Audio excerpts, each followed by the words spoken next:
Well, Ann Coulter, of course, best-selling author. Her latest book, Resistance is Futile, big #1 bestseller. Resistance is Futile, great book. Maybe her best. If you haven't read it yet, get a copy of it. New column comes out tonight. You can go to anncoulter.com and make sure you follow Ann Coulter on Twitter. Great tweets throughout the day. Ann Coulter, how you doing? Fantastic. How are you, Mark Simone? Very good. This just breaking. Adam Schiff announces the first public hearings. They will begin Wednesday. He's going to go public and do this all day long on television. What do you think will happen? I think it will not be good for the Democrats. I mean, it's funny how they just seem to be trying to throw the 2020 election to Trump. I mean, Trump keeps throwing it back to them. But, I mean, this is what I sort of suspected would happen when Democrats took the House in the midterm elections, that they would just go pedal to the metal on these pointless, stupid, really meaningless investigations, do none of the people's work. Where's the movement on the new NAFTA? I mean, that's been sitting with Nancy Pelosi for since she's been the speaker. What are they doing for people? It's just one more. Now we have like a microcosm of the utterly pointless Russia hysteria into this Ukraine hysteria. And I think everyone sees this as really silly. I mean, just on the basic facts of the case, the worst you could say about Trump makes it 1/1,000,000th as bad as what Joe Biden was admitting to doing on tape as vice president. Yeah, but I'm looking at who they want to testify. This foreign service guy, the ambassador, who the hell besides Democrats is going to watch that all day? Yeah, I don't think that's the sort of thing to really gin up your voters. I mean, Democrats are going to be quite ginned up enough just because of their hatred for Trump. But the Democratic Party would be in a much better position if they started passing laws. Not that we need to add any laws to the Federal Register, but doing things. An infrastructure bill, the new NAFTA. There are plenty of things the House could do, whether or not they die in the Senate, and they may not if they're infrastructure bills. But no, all of that has been put aside to get people who were witnesses to a conversation that we have already seen the transcript to. I've been sort of confused by this insistence on hearing from the whistleblower, because I mean, as Trump says, read the transcript. It would be one thing if we needed all this hearsay evidence for something that we couldn't see, but we have the transcript. And I guess in Kaus files that went up last night, he was saying, well, they were hysterical about it. We want to hear why they were hysterical about it. Maybe there's something we're missing. But as Kaus files also said, that's why it's relevant if all of the people involved in blowing the whistle on this allegedly horrible phone call are Ukrainian first fanatics. Well, it turns out now the whistleblower worked with Joe Biden on his Ukrainian shenanigans. So no wonder he got panicky when he found out they're going to investigate this.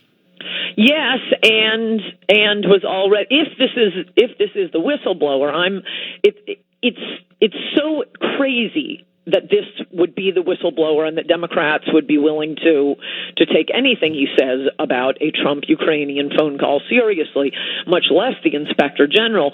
Until it's confirmed, I still think there's a possibility that Democrats are trying to trick us, have us go, on and on about, oh, come on, look at all of his connections to Obama and to Biden. Oh, and he was fired from the Trump White House for leaking.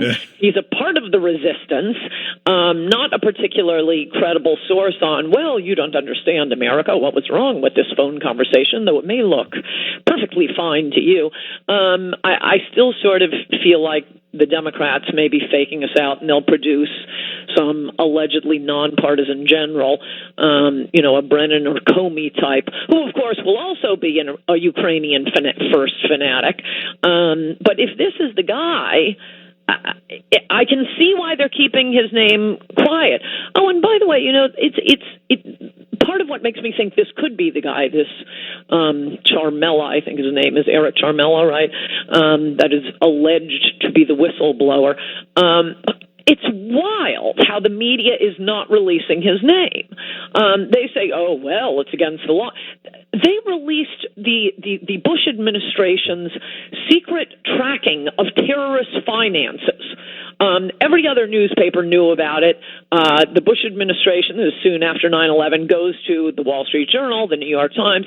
Please don't print this. This is, they always say, just follow the dots. Can't you follow the money? We don't need to be dropping bombs. Follow the money. That's exactly what the Bush administration was doing. But no, the Washington Post decides the people have a right to know. We've got to rush this out to the press, for which the Post or Post writer won a Pulitzer Prize for putting American national security in jeopardy. So when is it that the media has ever shown any discretion about publishing information they have? Only when it's not good for the Democrats, which, contrary to my sneaking suspicion, does suggest that it is this Eric Charmella. Well, they can't release the identity of the whistleblower because then they'd be forced to write about him and reveal that he worked for Brennan, he worked for Clapper, and he worked with Biden in the Ukraine. Whatever shenanigans Biden was pulling, this guy was tangled up in it. So no wonder he hit the panic button when there was talk of looking into it. It does look pretty bad if this is the guy. It's hard to believe that even Democrats would be this hysterical to put this guy forward as blowing the whistle. He also has, I guarantee you, he ends up as an MSNBC anchor. Look at the guy. He's got the glasses. He's nerdy looking. He's going to get an MSNBC. Yeah, an unshaven look. Yeah. So, hey, that's how you prove you're hip.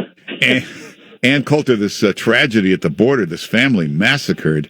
Do you think this will get finally something could be done about the drug cartels?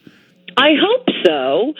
I really hope in the second term that what you and I will be defending Trump for will not be his personal problems or some stupid hysteria by the Democrats, a phone call to Ukraine or payments to Stormy Daniels, and we can start defending him on keeping his promises, like building the wall and sending troops not only to the border but probably to Mexico to help out.